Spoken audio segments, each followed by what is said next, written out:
Hey, Happy New Year, ladies and gentlemen. This is Current Yield Grants Interest Rate Observer of the Air. This is, I think, Evan Lorenz.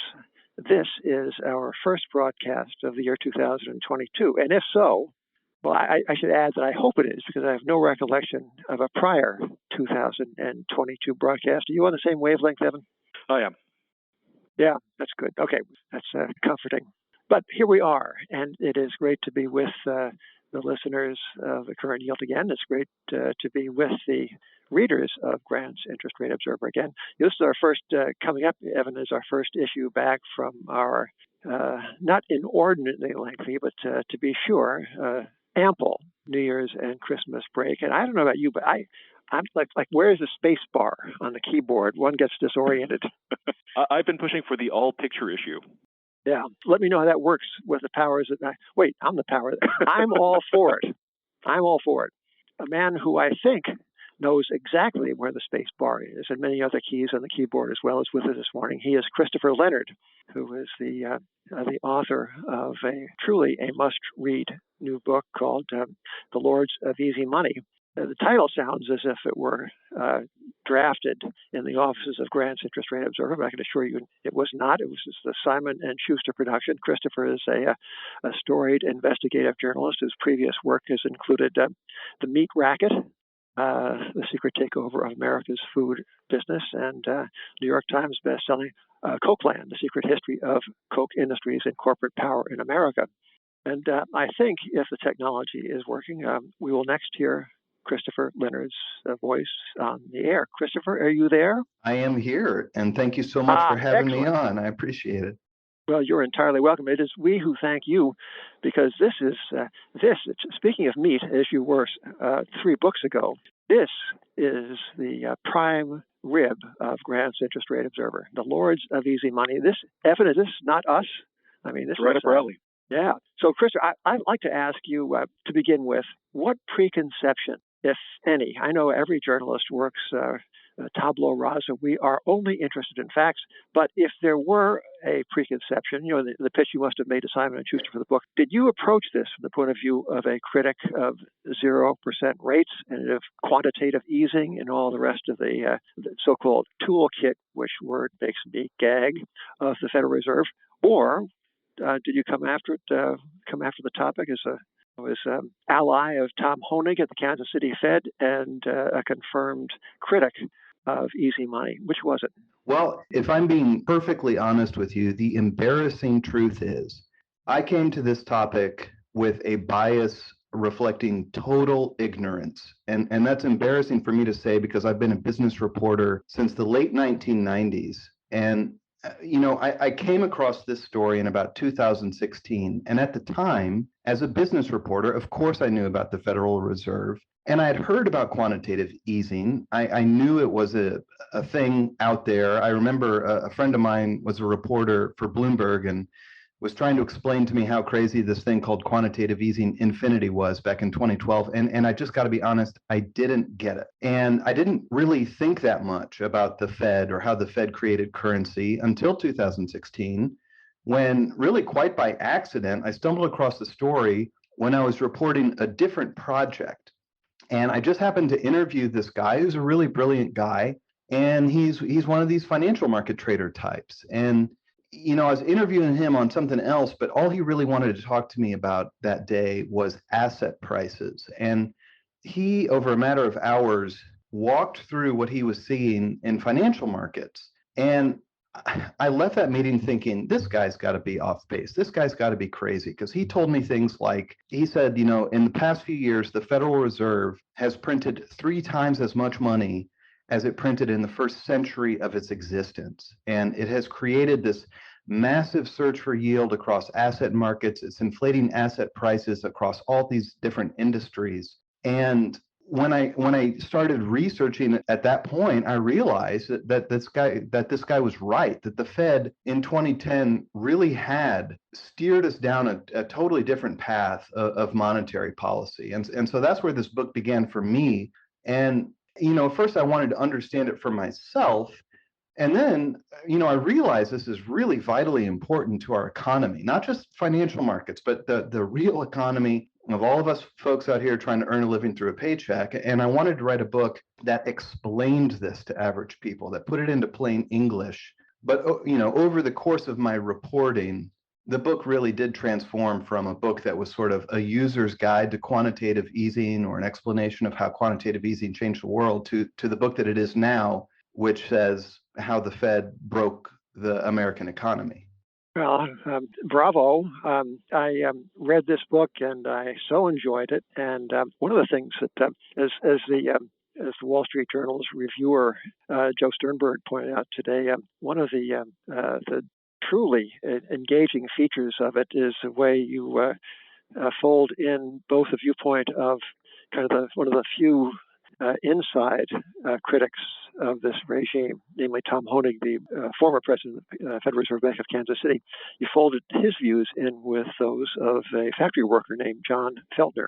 John Feltner comes across as a living, breathing, and quite sympathetic human being who happens to be one of the bit players in a succession of almost comically stereotypical private equity transactions involving the company for which John Feltner works, namely Rexnord Corporation. If you Google, as I dare say the author of The Lords of Easy Money has Googled, Rexnord Carlyle, you will find a press release from 2002 in which one Jay Powell is quoted commending it's kind of this, private equity speak language of what a great opportunity this is.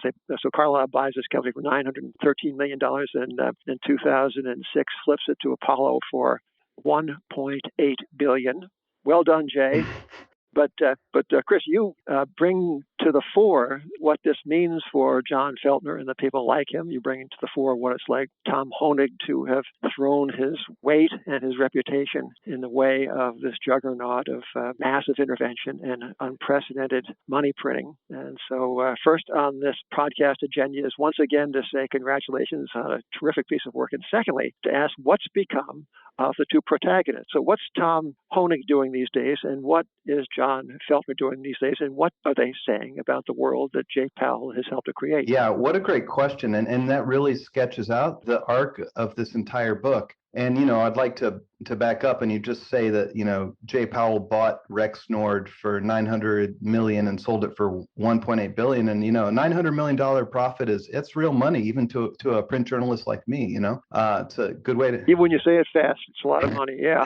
Okay. So it's a great question. And it was really important to me that the main characters of this book aren't just the people who run the Fed. Although people like Jay Powell and Tom Hoenig are critically important, I really, really felt the need to write about the kind of intersection where the real world economy, like an old line industrial company like Rexnord, where that kind of world collides with this world of easy money and hypercharged finance. And I mean, spoiler, the story does not have a great outcome for wage earners or, a factory worker like John Feltner in the book.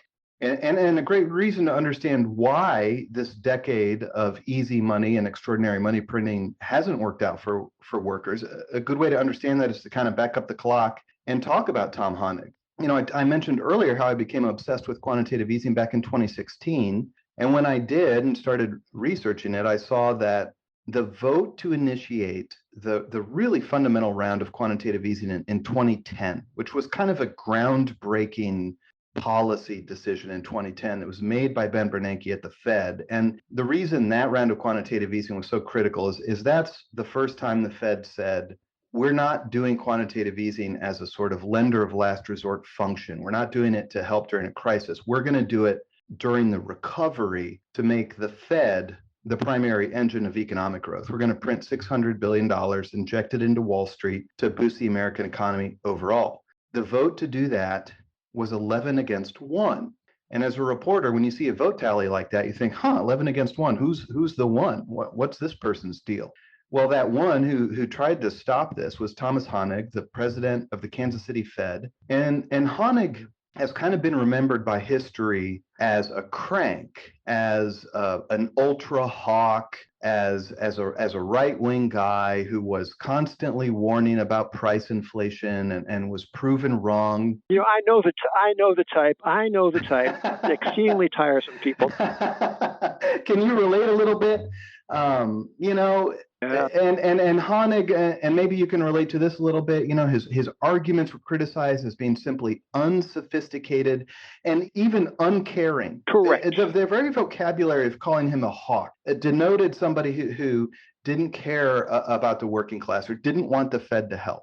That's the picture I gathered of Tom Hoenig. But when you go back and read the actual historical record, which is a real luxury for an author to do because we have time. I'm not on a daily deadline, and the internal transcripts of these Fed debates on the top policy committee, the FOMC, the transcripts are made public after a 5-year delay. So luckily, history has been recorded. When you go back and look at what Tom Hoenig was actually arguing when he dissented against quantitative easing in 2010, you see he was not primarily warning about price inflation, as his critics now claim. He was saying that if we do this, we're going to do 3 things. We're going to enrich the very rich above everybody else, because all we're going to do is stoke asset prices, which is going to benefit the small group of people who own assets. Secondly, we're going to incentivize a binge of risky lending. We're going to push lending out onto the risk spectrum. And third, once we start printing this money, we're never going to be able to stop. We're going to find ourselves in a quagmire. And on every single one of these points, Thomas Hoenig was right. And the more I interviewed this guy, the more fascinated I became with him. The reason Hoenig dissented is because he had been at the Fed for 30 years. In fact, he was the longest serving member of the FOMC at the time when he initiated this long string of no votes and dissents in 2010. He had never really dissented before that time, but he ended his career with 8 consecutive no votes. And the reason he did that is he had seen firsthand the tremendous damage the Fed can cause when it keeps money too easy for too long. He'd seen it in the 70s during the Great Inflation. He saw it during the dot-com bust. He saw it during the housing bust. He tried to get them not to do it in 2010, and he was roundly ignored. And part 1 of the book talks about Hoenig's struggle. It talks about his, in my view, very principled decisions when he dissented. And then part 2 of the book shows what happened after he lost the fight. And that's where John Feltner comes in. You see that Hoenig was right. This policy did not help improve America's infrastructure, educate its workers, or put a shovel into anybody's hands. It simply incentivized risky financial trading. At this company of Rexnord, what that looked like was a management team that borrowed money at super cheap rates and used it for stock buybacks, corporate leveraged loan dealers on Wall Street who I interviewed for the book who would buy and sell Rexnord's junk debt and package it into CLOs. It's all a story that I'm sure you're very familiar with. And it really did not play out to the benefit of Mr. John Feltner, who was a longtime machinist working at Rexnord, who, was, in my view, a pretty admirable guy. I mean, Feltner was absolutely ready to compete in this kind of new economy where you get laid off one job and have to get the next. But at the end of the day, his company was so loaded down with debt that they had to eventually close the factory where he worked in Indianapolis and shift production to Mexico. And once again, Mr. Feltner found himself out of work, and luckily he got a job working maintenance at a hospital after that. But, he's had a downward ladder of wages his whole career, which is the story you see across the wage earning class in America today. When you think about it, you could make a case that the Fed elected Donald Trump. I don't think that's inappropriate to say at all. And one of the things that I think is very important to remember is the things we're talking about, and you're very familiar with all of this, but these are kind of tectonic shifts in our financial system that have been occurring beneath the presidency of Barack Obama and then Donald Trump and now Joe Biden.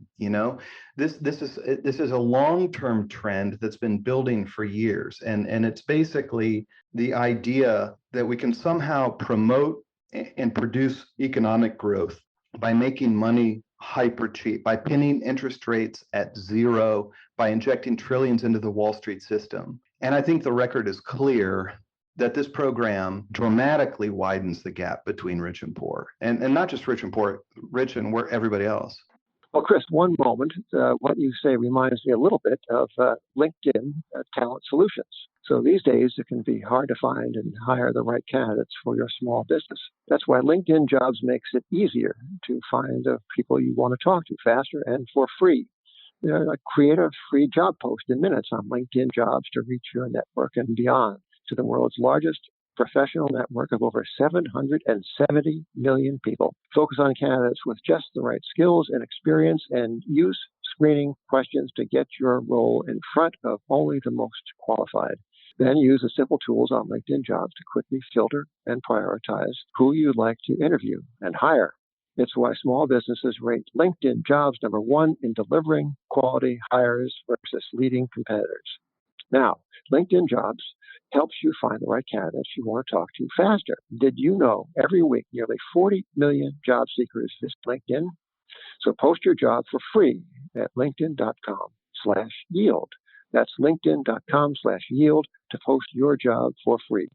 Terms and conditions apply. It's clear, but look at what happened when Judy Shelton was put up for a position on the Federal Reserve Board as a governor. I mean, the knives came out from within the institution. The New York Sun, under the editorship of Seth Lipsky, produced some interesting, indeed, by my lights at least, compelling circumstantial evidence that Jay Powell was on the phone to talk with senators about her nomination and not to encourage them to vote for her. But what she represented, at least as I see the situation, was an alternative to QE, as they say, QE forever. 0% interest rates, massive intervention, the Federal Reserve being the engine of, to use this word, financialization. They simply will not tolerate dissent, as I think Tom Hoenig would be perhaps the first to ruefully agree. What's he doing now? And is he invited to the Federal Reserve's annual Christmas party? What's his standing within the institution for which he devoted his adult life? I think you can guess the answer to that question, and I think everything you said is exactly right, and it's unfortunate, and there is so much to unpack in your comments. Tom Hoenig retired from the Fed after his string of dissents in 2010. And interestingly, after that, Hoenig was nominated to become vice chairman of the FDIC. And he came to DC. It's a later chapter in the book. He came to DC promoting that conservative agenda of breaking up the big banks. And of course, I say that somewhat sarcastically, but Tom Hoenig was trying to return banking to this kind of tradition we saw from basically the late 1930s until the 1990s, which is when you separate wild, investment speculation from commercial banking. He came to DC. He tried to pass structural reforms for banks, and once again, he was marginalized. And today he is a senior fellow at a think tank called the Mercatus Center at George Mason University. And I hate to say it, but I think the fact is he really has been pushed to the margins of power. No, of course he's not invited to these events at the Fed. And no, he didn't get a sinecured position at the Brookings Institution with Ben Bernanke and Janet Yellen. And no, Dr. Hoenig is not a consultant for Citadel, the large hedge fund where Ben Bernanke is now a contractor and that paid Janet Yellen for speeches. I mean, Tom Hoenig has been pushed to the margins. And if I could please unpack one of the points you made, which is that there's this sort of intolerance for questioning about the new orthodoxy of the Fed. I'd like to make 2 points. The first being that the actions since 2010 really have been radical and wildly experimental. And you know that, but I mean, back before 2008, interest rates had kind of brushed up against zero in the late 60s, but they had never stayed at zero for a long time. The Fed kept interest rates pegged at zero for roughly 7 years during the 2010s, at the same time that it more than quadrupled the monetary base. I mean, that's a remarkable experimental program. And the thing that really struck me as you go back and read through the debates is that the Fed itself doesn't really know the effects of what it's doing. The Fed itself is feeling its way through a dark room now that they've rewritten the rules. And I won't belabor it with a lot of examples, but you can see time and again that it's not like Ben Bernanke or Janet Yellen or Jay Powell have this absolute certainty that they even know the second order effects or third order effects of what they're doing. But they definitely put a premium on not dissenting or publicly questioning these kinds of programs. Christopher, the Fed is always groping through a dark room just like all of us, but the confidence in the Fed and its ability to kind of move markets is also a cyclical thing. When Volcker became chairman in '79, confidence in the Fed was very low, and as you noted, he had to raise short-term rates to 20%, the highest ever, in order to crush inflation. Fed confidence probably peaked under Greenspan when it was seen to do no wrong. I remember reading articles in kind of '07 through '09 as the Fed was first starting to do its unconventional policy, and there was a lot of doubt about the Fed. And one thing I'd point out is the Fed announced its first round of QE in November of 2008. The markets didn't bottom until March of 2009. It seems like confidence has peaked in recent years, and I'd note that in 2020, when the Fed announced its kind of kitchen sink of new policies on March 23rd, that was the day that the market bottomed. It bottomed on the exact day that the Fed actually did everything that it said it was going to do. Both a journalist and a historian, how do you kind of view the Fed's or confidence in the Fed in the public and kind of, I guess, the financial press, and kind of how that impacts the Fed's ability to actually do the right thing, like control inflation when it rears up? Okay, great question. Great question. And first, if I could please elaborate a little bit. When I say the Fed is feeling its way through a dark room, I don't just mean in the normal sense of, they're trying to read the dashboard and figure out if it's time to tighten or loosen and that kind of currency management job that they've been doing for decades. I mean, they broke the graph and they don't know how anything works anymore. And your listeners probably are sophisticated and read enough about this stuff to remember the repo bailout of 2019. I mean, that's what I'm talking about. When the Fed flooded Wall Street with excess reserves, the Fed lost the ability to manage short-term interest rates through open market operations. So they had to use interest on excess reserves because there were so many excess reserves, and they didn't have to really manage it because they were keeping the rate at zero. And then when they started to do quantitative tightening and tried to hike rates, the repo market short-circuited and we had a panic in September 2019, and then the Fed had to flush $400 billion back into the system to make it just work again. Now, folks who don't follow this stuff might not have followed a lot of that stuff. I try to unpack it more slowly in the book. But what I'm saying is the basic mechanics of how monetary policy works are now kind of up in the air in a way they hadn't been for decades. But I'm sorry to digress. That wasn't your question. Your question was confidence in the Fed, how that's changed over the decades, and what that means for the Fed's power. And clearly Alan Greenspan changed the game during his tenure and created the sort of aura of infallibility and the sort of role of the oracular Fed chair that I think gave first the public and then lawmakers in Congress this kind of willingness to let the Fed go, and this idea that, okay, the people who run the Fed are these brilliant PhD technocrats who understand this on a kind of this Olympian level that us mere mortals cannot understand it, and that has built a confidence in the Fed and a leeway and a latitude for the Fed to experiment that I'm hesitant to say, but I don't think it's warranted. I really don't think it's warranted. No, don't, Christopher, do not hesitate to say that. In fact, may I invite you to say it again? Well, I don't think that the confidence is warranted. And I mean, I am... Well done. All right. I am hesitant to say that because when I started this book, I really had the mindset of, I wouldn't want to be sitting in the chair of the Federal Reserve. That's a hard job. I mean, hard doesn't even capture it. These people have an incredibly difficult job. But again, it was going back and reading over the actual transcripts. And I'll give you one small example. In September of 2012, quantitative easing wasn't working that well, and Ben Bernanke decided to go even further and triple down on this program and do that round of quantitative easing that we call QE3 or QE Infinity. And as they were debating it, I dug up this amazing study that was presented to the senior officials at the FOMC. This study was a forecast of here's what will happen if we do this next round of QE. And this is what they looked at as they considered whether to do it or not. And when you look at that forecast now, it is stunningly incorrect. I call it catastrophically wrong on every measure. They totally had no clue about what inflation was going to do, what short-term interest rates were going to do, what mortgage rates were going to do, and maybe most importantly, the ease with which they'd be willing to stop this once they start it, which was reflected in the size of their balance sheet that they forecast. And there's just no getting around the fact that the forecast was catastrophically incorrect. And that's just one small example that I think needs to drive home the point that these folks who lead the Fed are making very important policy decisions. They are not just solving math equations. And sometimes they are operating on a hunch. I mean, in that same debate in 2012, Ben Bernanke said another round of quantitative easing would be, quote, a shot in the proverbial dark, which needless to say was different from the kind of rhetoric he was using in public about it at the time. Yeah. Well, the Fed doesn't know what it doesn't know.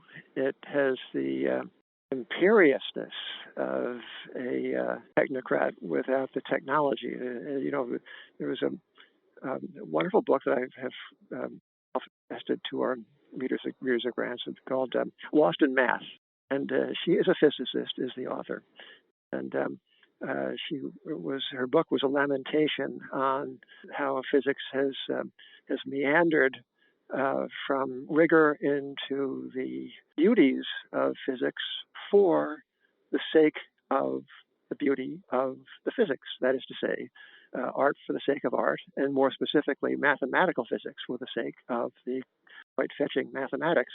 And that, in a way, could sum up the conceit of the physicist Moncke, who people the analytical positions at the Fed. There are 800 or so PhDs in economics, and all of them have come through the highly quantitative programs of today's modern neo-Keynesian program, it's called. And they all, I think, would be happier at NASA, but they haven't quite got that horsepower. So there they are at the Fed, but they still believe that their mathematics can help them see into the future and improve that future before it can come to pass. And anyway, getting back to the book, the author of Lost in Math says that once she was despairing of making a good living in physics, and she thought, maybe economics, I can certainly handle the quantitative part. And she investigated. She said that the math was none too appealing or rigorous and altogether unimpressive. So there's a physicist's look inside the footnotes and the mathematical appendices of the kind of stuff that Bernanke turns out. And Ben Bernanke was wont to tell, I dare say he told Tom Hoenig at one point or another, perhaps over and over, quote, it takes a model to beat a model. That was one of his favorite things. So he would answer every mere mortal not member the clarity of PhD economists that they didn't have what it takes. Anyway, I didn't mean to interrupt. Sorry. No, please carry on. No, you're making me think of one of the most striking debates I read inside the FOMC, which was fascinating. I'm sure you're very familiar with Richard Fisher, the former president of the Dallas Fed, and an internal Fed critic, a former investment industry kind of guy, a real thorn in Bernanke's side in a lot of ways. And there was this amazing exchange before they were about to pass quantitative easing 3.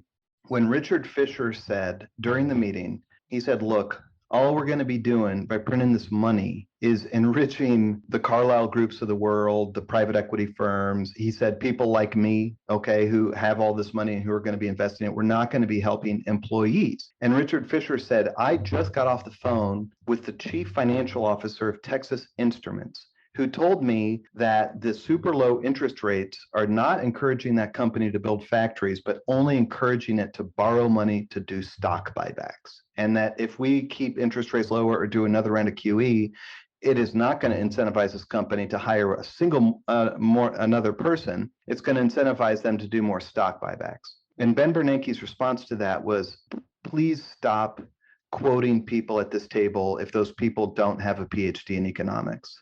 That's true. It's in black and white. It's in the book. It's from the transcript. And what Bernanke's point seemed to be was that this chief financial officer isn't smart enough to understand what we're doing through quantitative easing. So please don't listen to that individual. And to me, it highlighted something I've kind of noticed in this space, which is that you've got these two spheres of people who care about Fed policy. One would be the PhD economists and theorists who staff up the Fed and who promote these theories and talk about it. And the other sphere is the actual people in the financial markets, the hedge fund traders, the speculators, the credit people at Credit Suisse Bank who are packaging and selling collateralized loan obligations. And as a reporter, you kind of have the luxury of going back and forth between these worlds. And I think it's when you talk to people in both worlds that you can really get a much more clear understanding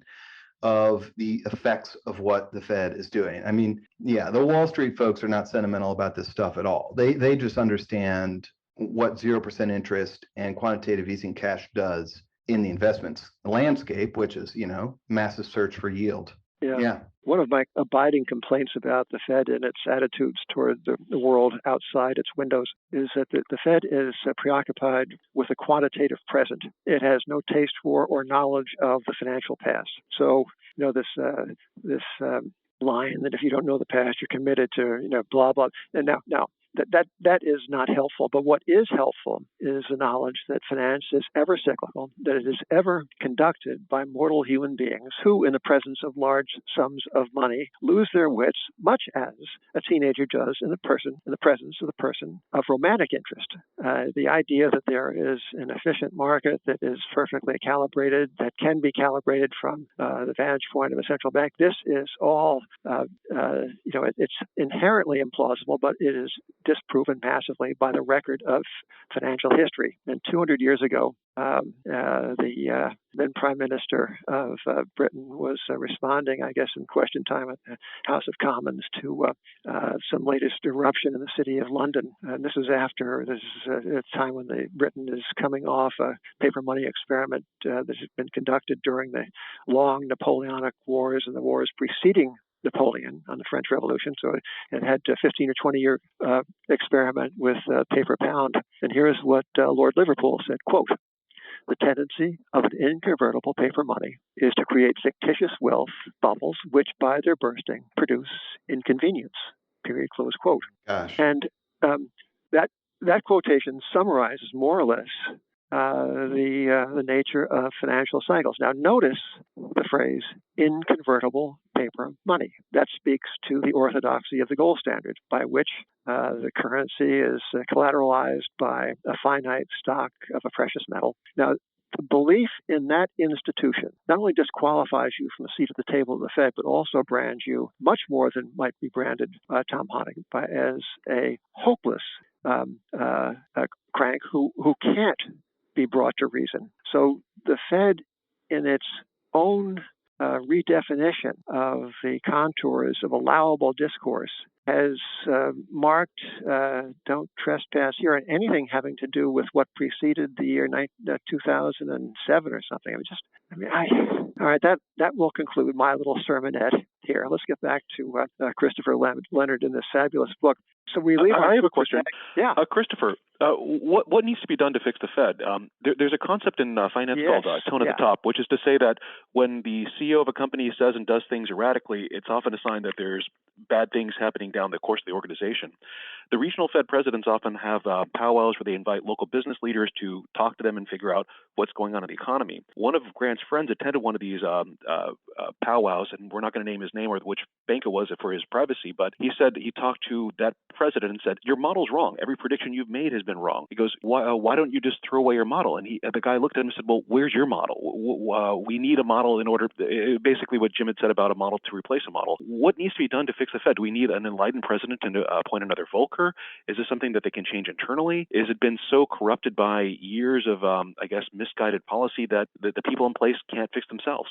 Well, what a profound question, and not easy to answer succinctly. And actually, I think that dovetails perfectly with Mr. Grant's sermonette about the gold standard, because, when you were saying that, it brought to mind Tom Hoenig, who had a certain argument about how the Fed ought to conduct itself. And the whole theory here is that when we delink ourselves from the gold standard or collateralized currency or currency that's anchored on gold, we're kind of replacing the stringent discipline of the gold standard with the discipline of a policy committee, the discipline that the FOMC will show. So you get more latitude and freedom to expand the money supply when it needs to be expanded. But the flip side of that coin, if you will, is that the leadership will show some discipline, or critically this word restraint. And restraint is not a sexy political slogan in any way, and it's a hard thing to sell. It's much easier to sell so-called like courageous experimentation, like these wild experiments in money printing. What Hoenig was arguing was a policy of unheroic restraint in 2010 and onward, where you might have tried to slowly, gradually raise interest rates to the lofty level of 1%, perhaps, and give the economy time to respond without flushing money into the Wall Street system through quantitative easing. And so, to your question, what needs to be done to the Fed? I mean, what are the concrete solutions, or what could you offer now? And one thing I want to say to that is quite unfortunately, we are now in a really tight spot. And I know you're totally familiar with the contours of the tight spot we're in, which is that the Fed has been stoking the financial system through easy money. I mean, I reported on all these contentious internal debates about doing quantitative easing in 2010, 2012. We're talking $600 billion in 2010. The Fed is permanently pumping $120 billion into the market ever since COVID. So it's become a permanent feature of the Fed. And you can't disengage from that kind of program. You can't wind it down, and you can't move into the next phase without a wrenching adjustment. It seems almost inconceivable that you can. So that's a long way of saying, unfortunately, I think there are large bills to be paid if we're going to have a change of monetary policy regime at the Fed. That's one thing. These years of doing this have sort of raised the price of changing direction.